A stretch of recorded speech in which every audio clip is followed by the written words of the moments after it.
Actas del debate con el donatista emérito traductor, P. Santos Santa Marta, os libro única ocasión del debate y avance del contenido 1. Siendo cónsules los muy gloriosos emperadores Honorio, cónsul por 12ª vez, y Teodosio por 8ª, el día 20 de septiembre, en la iglesia mayor de Cesarea, habiéndose dirigido a la exedra de Euterio, obispo metropolitano de Cesarea, junto con Alipio de Tagaste, Agustín de Hipona, Posidio de Calama, Rústico de Cartenita, Paladio de Tigavita y los demás obispos, estando también presentes los presbíteros y diáconos, todo el clero y muchísimos fieles, en presencia igualmente de Mérito, obispo del partido de Donato, Agustín, obispo de la Iglesia Católica, tomó la palabra y dijo: amadísimos hermanos, que desde siempre fuisteis católicos, y todos los que habéis tornado a la católica del error donatista, habéis conocido la paz de esta Santa Iglesia Católica y la habéis mantenido con corazón sincero, y cuantos quizá dudáis aún sobre la verdad de la unidad católica, prestad atención a nuestra solicitud y nuestro amor sincero para con vosotros. Cuando se presentó anteayer en esta ciudad nuestro hermano emérito a un obispo de los donatistas, se nos comunicó inmediatamente su presencia. Y como lo ansiábamos, movidos por la caridad que Dios conoce, acudimos enseguida a verle. Le encontramos de pie en la plaza pública. Después del saludo mutuo, como era inhumano y poco digno que se quedara en la plaza, le exhortamos a que entrara con nosotros a la iglesia. Accedió sin dificultad. Juzgamos por ello que no recusaría la comunión católica, igual que se había presentado espontáneamente y no había dudado en absoluto en entrar en la iglesia. Como perdurase largo tiempo en la perversidad herética, aunque dentro de una iglesia católica, dirigí la palabra a vuestra caridad como os dignáis recordarlo. Me oísteis decir muchas cosas, y sin duda las recordáis aún en cuanto está a vuestro alcance, muchas cosas sobre la paz, sobre la caridad, muchas sobre la unidad de la Santa Iglesia Católica, que el Señor prometió y ha otorgado.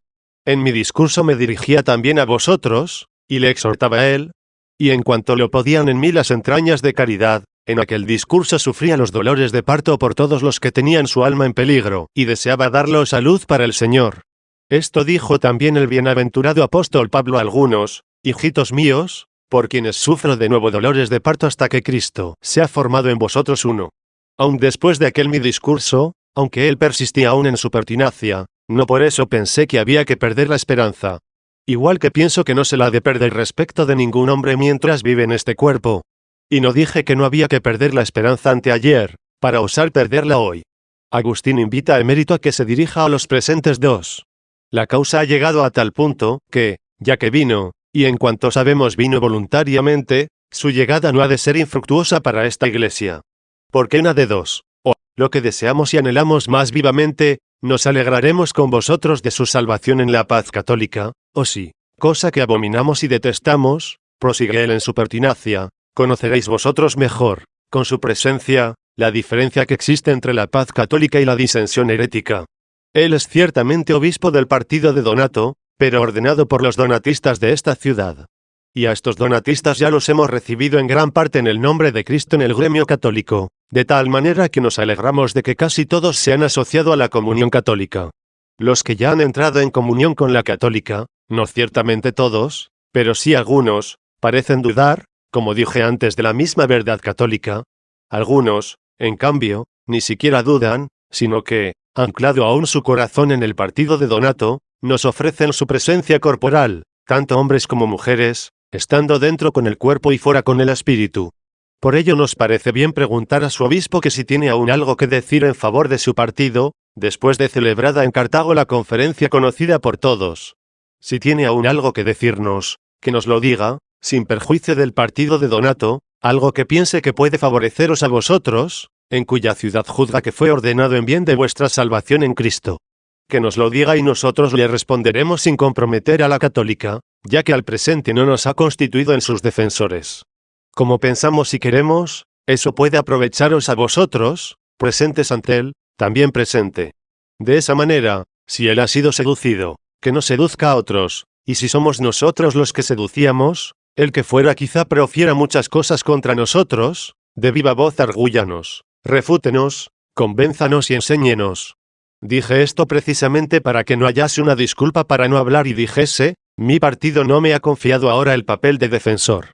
En efecto, no es cierto que, después de la misma conferencia, o que evitara venir a esta ciudad después de ella o que saliera alguna vez de esta provincia, o que creamos que después de aquella reunión no dirigió él la palabra a alguien en favor de la causa de Donato. Sé lo que os decían a vosotros, me dirijo a vosotros que habéis venido desde ese partido. Sé lo que se os decía, que nosotros habíamos comprado la sentencia del juez. Sé que se os dijo que él perteneció a nuestra comunión, y por ello no les permitió en absoluto que dijeran todo lo que querían, y que no se trata de que no aceptara por honradez lo que decían, sino de que los aplastó con su poder. Todo esto lo propalaron tras la conferencia, ya él mismo, ya los de su comunión. ¿Qué importa quién os intranquiliza a vosotros a quienes deseamos disfrutéis de tranquilidad en la católica? Si estuviera ausente, os diría sobre él, el que os perturba llevará su castigo, quien quiera que sea dos. Estas palabras son del bienaventurado Pablo contra personas ausentes, que perturbaban a los sencillos. Pero ahora él está presente, que tenga la bondad de decirnos por qué ha venido. Emplazado por Agustín para que hable, Emérito decide hacerlo 3. Hermano Emérito, estás presente. Asististe con nosotros a la conferencia. Si fuiste vencido. ¿Por qué viniste? Sí. Por el contrario, piensas que no fuiste vencido. Dinos por qué te parece que saliste vencedor. En efecto, solo has sido vencido si es la verdad las que te ha vencido. Pero si te parece que fuiste vencido por el poder, y que venciste por la verdad, no hay aquí poder que te haga parecer vencido. Escuchen tus conciudadanos por qué presumes de haber salido vencedor. Ahora bien, si reconoces que fue la verdad la que quedó vencedora frente a ti, ¿por qué continúas rechazando la unidad? Emérito, obispo del partido de Donato, dijo, las actas indican si fui vencido o quedé vencedor, si fui vencido por la verdad u oprimido por el poder. Agustín, obispo de la Iglesia Católica, dijo, entonces, ¿por qué viniste? Emérito, obispo del partido de Donato, dijo, para decir lo que exiges de mí. Agustín, obispo de la Iglesia Católica, dijo, lo que solicito es que digas por qué has venido. No te lo pediría si no hubieras venido. Emérito, obispo del partido de Donato, dijo al notario que hacía la relación, escribe. Agustín expone cómo debe procederse en bien de la verdad 4.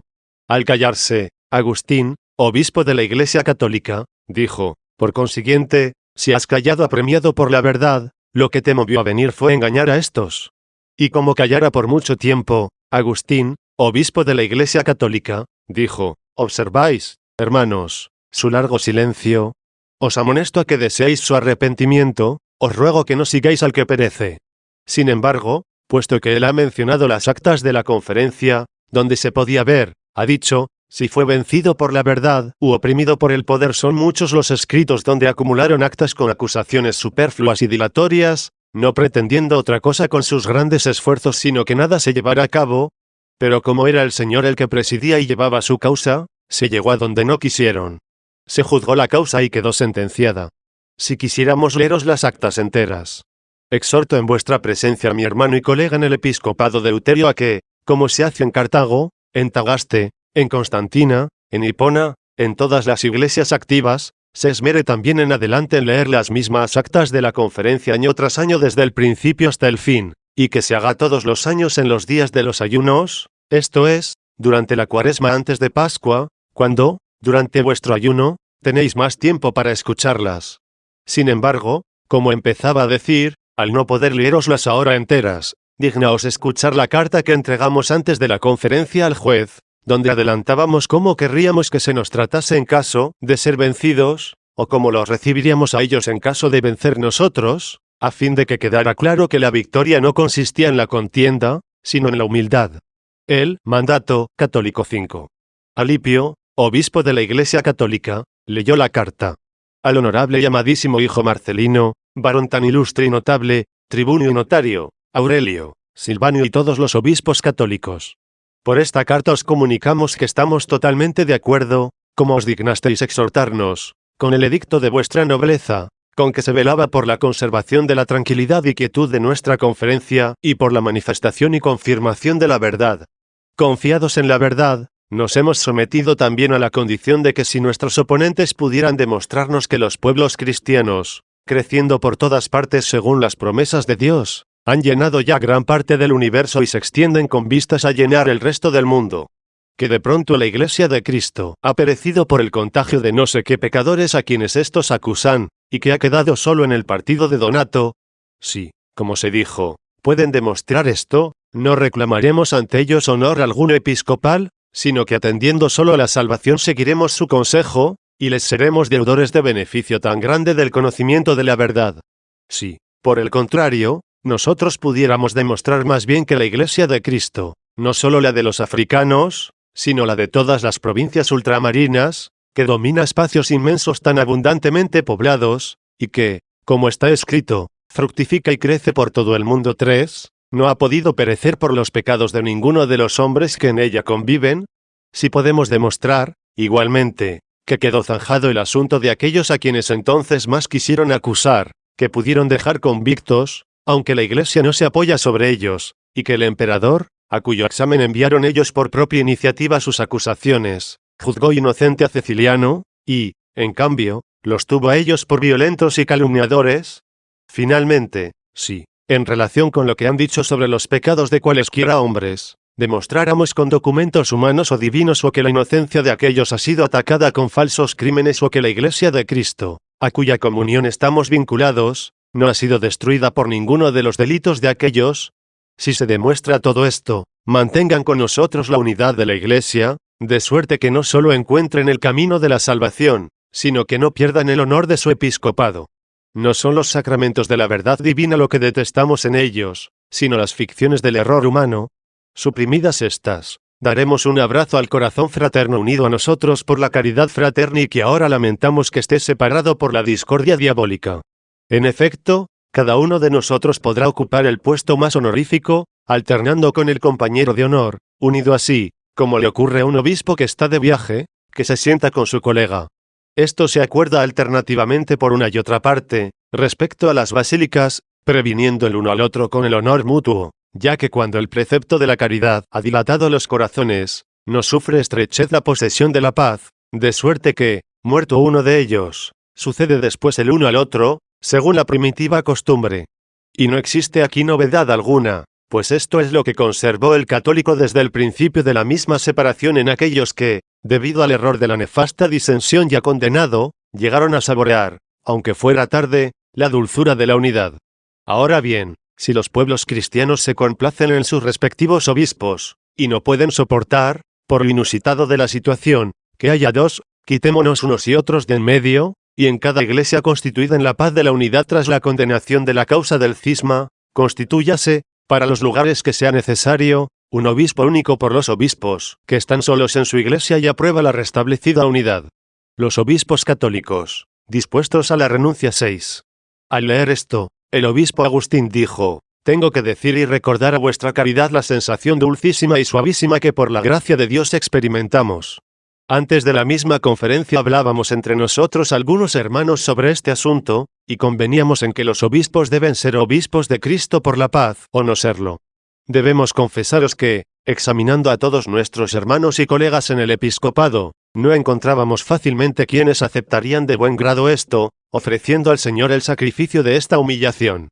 Como suele acontecer, decíamos, este puede, aquel no puede, este da su asentimiento, aquel no lo tolera, hablando según nuestras suposiciones, ya que en modo alguno podíamos penetrar en los corazones de aquellos. Cuando llegó el momento de tratar esto públicamente, fue tal la complacencia de todos en un concilio general de casi 300 obispos, de tal modo se enardecieron todos, que estaban dispuestos a deponer el episcopado en pro de la unidad de Cristo, lo que no significaba perderlo, sino confiarlo con más garantía a Dios. Apenas se encontraron dos a quienes desagradaba, uno de ellos, anciano ya de muchos años, que se atrevió a decirlo libremente, y otro que expresó tácitamente su voluntad con su rostro. Pero cuando el anciano que hablaba con tal libertad, abrumado por la corrección fraterna de todos, cambió de opinión, también el otro cambió de rostro. Atended, por consiguiente, cómo tuvo lugar la misma exhortación siguiendo al que dijo: el que se humilla será ensalzado. 4. Continúa la lectura con comentarios intercalados. 7. También leyó: ¿por qué hemos de dudar en ofrecer el sacrificio de esta humillación a nuestro Redentor? ¿Acaso descendió el de los cielos a los miembros humanos para que fuéramos miembros suyos, y tememos nosotros descender de las cátedras para evitar que se desgarren los miembros en una cruel división? Mirando a nosotros mismos, nada hay más importante que el ser cristianos fieles y obedientes. Seámoslo, pues, siempre. Ahora bien, se nos ordena obispos en bien de los pueblos cristianos. Luego tenemos que hacer que nuestro episcopado redunde en bien de la paz cristiana para los pueblos cristianos. El obispo Agustín dijo, mirando a nosotros mismos, debemos ser lo que sois vosotros. ¿Qué debes ser tú, cualquiera de vosotros a los que hablo? Cristiano fiel, obediente, esto tienes que ser tú mirando por ti. Eso también yo mirando por mí. Así es lo que debes ser tú mirando por ti y yo por mí tenemos que serlo siempre. Pero lo que soy mirando por ti, séalo si te aprovecha a ti, no lo sea si te perjudica. He aquí lo que se ha dicho. Atended. Leyó también, si somos siervos útiles. ¿Por qué miramos con malos ojos los lucros eternos del Señor pensando en nuestras dignidades temporales? La dignidad episcopal será para nosotros más fructuosa si el de ponerla contribuye a reunir la grey de Cristo, que si la dispersa por retenerla. Después de la lectura, el obispo Agustín dijo, hermanos míos, si pensamos en el Señor, este lugar elevado es atalaya del viñador, no cumbre de la soberbia. Si por tratar de retener mi episcopado, disperso la grey de Cristo, ¿cómo el perjuicio del rebaño puede ceder en honor del pastor? También leyó. ¿Con qué cara podemos esperar en el siglo futuro el honor prometido por Cristo, si en este siglo nuestro honor impide la unidad cristiana? Por eso hemos procurado escribir esto a tu excelencia. Te pedimos que por medio de ti llegue a conocimiento de todos, para que, con la ayuda de nuestro Señor, por cuya exhortación prometemos esto y con cuyo auxilio confiamos poder cumplirlo, aún antes de la conferencia, si es posible, la caridad piadosa cure o someta los corazones débiles u obstinados de los hombres. Y de esta manera, con espíritu de paz, no opongamos resistencia a verdad tan clara, y a la discusión preceda o siga la concordia. Si tienen presente que los obradores de paz son bienaventurados, ya que serán llamados hijos de Dios 5, no hemos de perder la esperanza de que ellos hallarán mucho más digno y más fácil querer que el partido de Donato se reconcilie con el orbe cristiano, y no que todo el orbe cristiano sea rebautizado por el partido de Donato. Sobre todo, teniendo en cuenta que buscaron con suma diligencia los que procedían del cisma sacrílego y condenado de Maximiano, a quienes trataron de enmendar incluso persiguiéndolos con órdenes de autoridades terrenas y tal fue la diligencia que no se atrevieron a declarar nulo el bautismo dado por ellos y hasta recibieron sin disminuir sus honores a algunos de ellos que habían sido condenados y a otros, en cambio, los tuvieron por no manchados en la comunión cismática. No miramos con malos ojos la concordia mutua de todos ellos. Pero sí es preciso advertirles con qué piadosa solicitud busca la Iglesia Católica la rama cortada por ellos con tal empeño, si la misma rama se ha preocupado tanto de recoger la pequeña astilla por ellos cortada. Y escrito con otra mano aparece, te deseamos a ti, hijo, que goces de buena salud en el Señor. Introducción a la cuestión de los maximianistas 8. Después de esta lectura, el obispo Agustín dijo, escuchad los que lo ignoráis. Escuchad, os ruego. Gracias sean dadas a Dios porque hablo en presencia de emérito. Nada en absoluto han podido responder, por no encontrar qué, a este asunto de los maximianistas, que quiero exponeros ahora. Contra él han estrellado la nave de todas sus calumnias, como nave de mercancías de contrabando.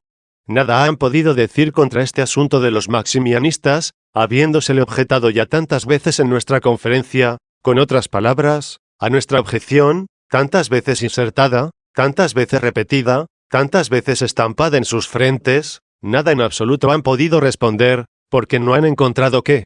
Escuchadla, pues, atentamente. Él está presente, me está escuchando, que me refute si miento, que me fuerce a demostrar lo que digo. Cierto que no están aquí las actas, pero esté allí el asunto. Podemos tomarnos algún plazo, para acudir a los documentos necesarios, si consigo probar lo que digo.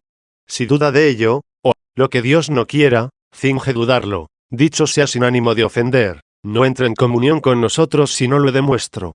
Si, por el contrario, sabe que digo la verdad, y reconoce que no ha querido responder precisamente porque no encontraba qué responder, os ruego que juzguéis vosotros que es más tolerable, aceptar en su dignidad al que uno ha condenado o reconocer al hermano a quien jamás ha dejado convicto.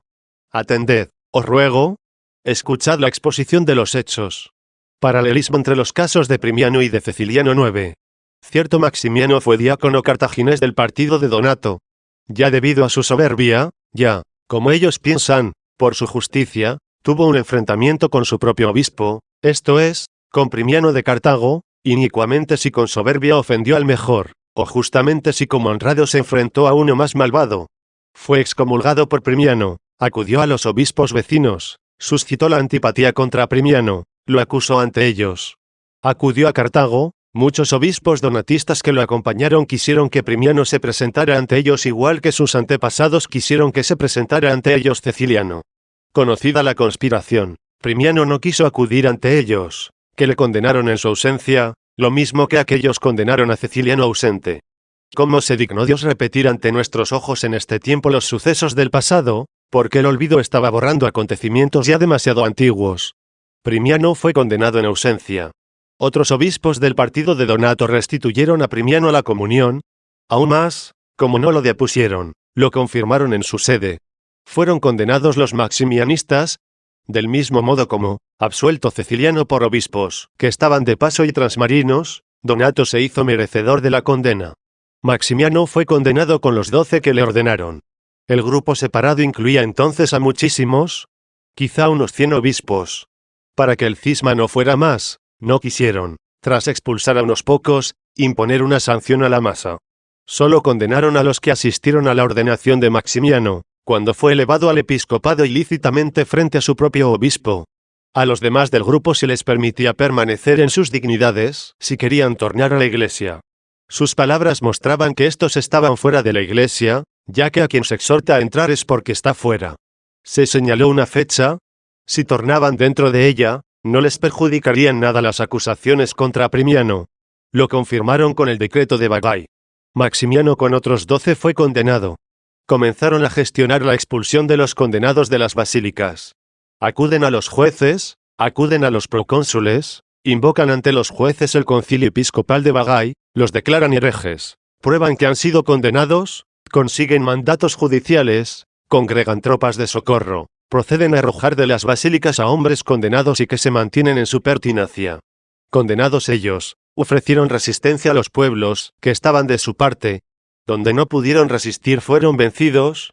En lugar de los vencidos y expulsados, ordenaron a otros. Conocemos a 2 de ellos, dejando de lado a los demás. Uno, Feliciano de Musti. Otro, Pretextato de Asuras.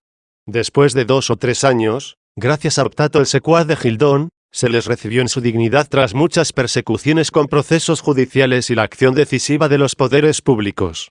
Después de condenarlos, expulsados y perseguidos, los recibieron en sus honores, se los adjuntaron como socios y colegas.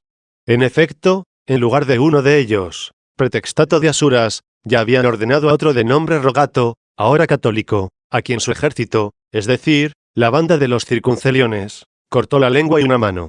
En cambio, a los que durante el mismo periodo que aquellos habían permanecido condenados fuera, casi un trienio, fueron bautizados por los condenados, bautizados fuera de su iglesia, los recibieron tales cuales.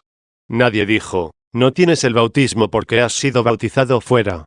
Y, en cambio, rebautizan a todo el que viene de Éfeso, de Esmirna, de Tesalónica, del resto de las iglesias que con su esfuerzo plantaron los apóstoles, y a las cuales leemos que fueron dirigidas las cartas que escuchamos cuando se leen en la iglesia.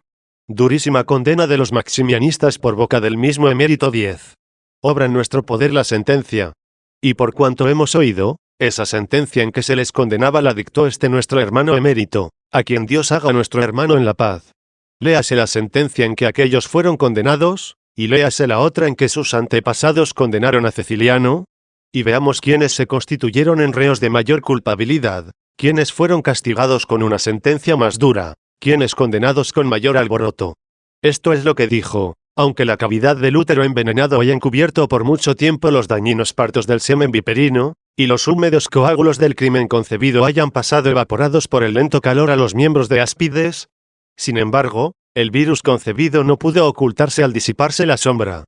Pues, aunque tarde, los votos preñados de crímenes dieron a luz su crimen público y su parricidio, ya predicho de antemano, él ha dado a luz la injusticia, concibió el dolor, y dio a luz la iniquidad 6. Pero como tras la tiniebla brilla el cielo despejado, no hay una selva confusa de crímenes cuando se han señalado ya los nombres para el castigo, ya que hasta entonces se había impuesto la indulgencia. Al dejar a un lado la línea de la clemencia, la causa descubre a quiénes castigar. Y entre otras cosas, dice, digamos, hermanos amadísimos, Las causas del cisma, porque no podemos ya pasar en silencio a las personas. Maximiano es rival de la fe, adúltero de la verdad, enemigo de la Madre Iglesia, ministro de Coré, Datán y Abirón. Estas son palabras del partido de Donato contra los maximianistas, proferidas según hemos oído, al dictado del mismo emérito. ¿Sabéis quiénes son Coré, Datán y Abirón? Fueron los primeros en promover un cisma, y no les bastó la pena acostumbrada, la tierra se abrió y los devoró. A este ministro de Datán, Coré y Abirón, son palabras del mismo, los expulsó del gremio de la paz el rayo de la sentencia. Escuchad aún, y si la tierra no se abrió y lo engulló, se debe a que lo reservó en alto para un juicio más duro. En efecto, arrebatado entonces, se habría ahorrado pena con la abreviación de su muerte. Ahora recoge los intereses de una deuda mayor al encontrarse muerto entre los vivos. Son palabras del mismo emérito que condena a Maximiano, o más bien, como dice él mismo, que le fulmina por boca verídica. Y, sin embargo, recogieron a los áspides, a las víboras, a los parricidas. Pero no anularon el bautismo que dio el áspid, la víbora, el parricida. ¿Habéis oído qué llama de elocuencia produjo cuando encontró hierba que pudo hacer arder? Hermano emérito, ¿has abrazado a tu hermano Feliciano, condenado por el rayo de tu boca? Reconoce a tu hermano Deuterio, unido a ti incluso por el parentesco. Los reciben sin renovarles el bautismo. Recuerdo y referencia a Ceciliano 11. ¿Cuántas veces, hermanos míos, al tratar con los donatistas en la conferencia les objetamos este asunto de los maximianistas, que os he expuesto como he podido? Emérito guardó más silencio del que observa el presente en todo. Que no traten ahora de ocultarse con un subterfugio, una fuga más bien que una defensa. Dicen que les concedieron un plazo, y que los recibieron dentro de él. Es falso. 12 fueron condenados con Maximiano. A los restantes que no estaban presentes en su ordenación cuando le impusieron las manos les concedieron un plazo. Estas son las palabras del mismo emérito, no es solo a este, dice, a quien condena la justa muerte del crimen. La cadena del sacrilegio arrastra también a muchísimos a participar en el crimen. De ellos está escrito, bajo sus labios hay veneno de áspides, su boca está llena de amargura, sus pies son veloces para derramar sangre. Calamidad y miseria hay en sus caminos, y no conocieron el camino de la paz. No hay temor de Dios ante sus ojos. 7. No quisiéramos cortar miembros del propio cuerpo, pero, como la podredumbre pestífera de la herida en corrupción haya remedio más eficaz en el bisturí que en la aplicación del medicamento, se ha descubierto que es más saludable, para que el virus pestilente no se propague por todos los miembros, que la herida abierta desaparezca con un dolor más concentrado. Como culpables, pues, del crimen célebre, emérito menciona nominalmente a 12, entre los cuales están Feliciano y Pretextato, y no recuerdo los nombres de todos. Y continúa, a estos que con su obra funesta de perdición mancharon con un amasijo de inmundicia un vaso inmundo, lo mismo que a los clérigos en otro tiempo de la Iglesia de Cartago, que al estar presentes en el crimen fueron alcahuetes del incesto ilícito, habéis de saber que a todos ellos los condenó la auténtica voz del Concilio Universal según el justo juicio de Dios que lo presidía. En cambio, a los que no se dejaron manchar por los vástagos del retoño sacrílego, esto es, quienes por un pudor modesto de fe apartaron sus propias manos de la cabeza de Maximiano, a estos se les permitió tornar a la Madre Iglesia. Querían disimular con afeites su rostro, porque perdonaban a los impíos y facilitaban abiertamente a los sacrílegos el camino del retorno. ¿Qué es esto? Le ruego se digne exponerme ahora cómo los vástagos del retoño sacrílego no mancharon a estos.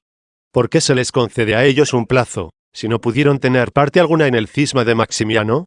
¿Y si son socios del grupo secesionista, aunque no asistieran a la ordenación?